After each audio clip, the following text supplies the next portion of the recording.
जिंदगी में कि अब मेरा जीवन बहुत नरक सा निकल रहा है, बहुत कष्टमय निकल रहा है। ये बेलपत्री लेना, इस बेलपत्री के बीच वाले पत्ते पर पीला चंदन लगा लेना।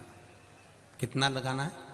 बीच वाला जो पत्ता है उस पर पीला चंदन। जब आपको लगे कि मेरा जीवन बहुत कष्टमय है, अब ये रोग, अब ये कष्ट दूर ही नहीं हो रहा, अब ये आए दिन तकलीफ पर तकलीफ बढ़ती जा रही है, आए दिन रोग बीमारी, पैसा घर में बच नहीं रहा, बहुत कष्टमय जीवन है, इसमें लगाओ पीला चंदन बेलपत्री की बीज पत्ती पर।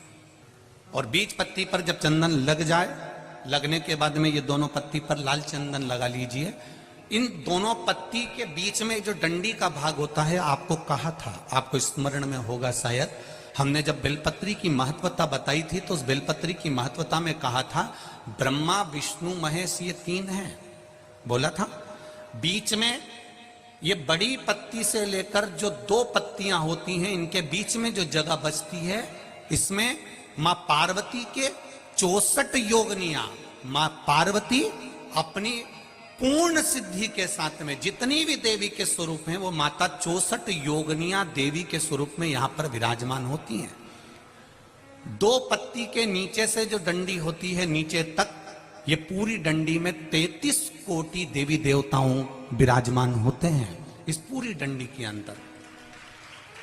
तो ये बीच वाली पत्ती है, ये जो बीच वाली पत्ती का जो भाग होता है, इस पत्ती के भाग में शहद का प्रयोग कर कर, यहां पीला चंदन, लाल चंदन, लाल चंदन, शहद का प्रयोग कर कर, इसी तरह से पकड़कर ये बेलपत्री की जो डंडी है वो अशुक सुंदरी पर जब आप समर्पित करें तो जहां से जल बहता है उस ओर पर इस पत्ती को चढ़ाकर केवल आपके हृदय की बात कहकर देवाधिदेव महादेव से कोई भी शिव जी का मंत्र, पंचाक्षर नमः शिवाय, षडाक्षर ओम नमः शिवाय, श्री शिवाय नमस्तुभ्यम, या महामृत्युंजय मंत्र, जो शिव का मंत्र हो आपके पास में, उसको बोलते हुए देवाधिदेव महादेव को धीरे धीरे जल की धार चढ़ाना प्रारंभ करो।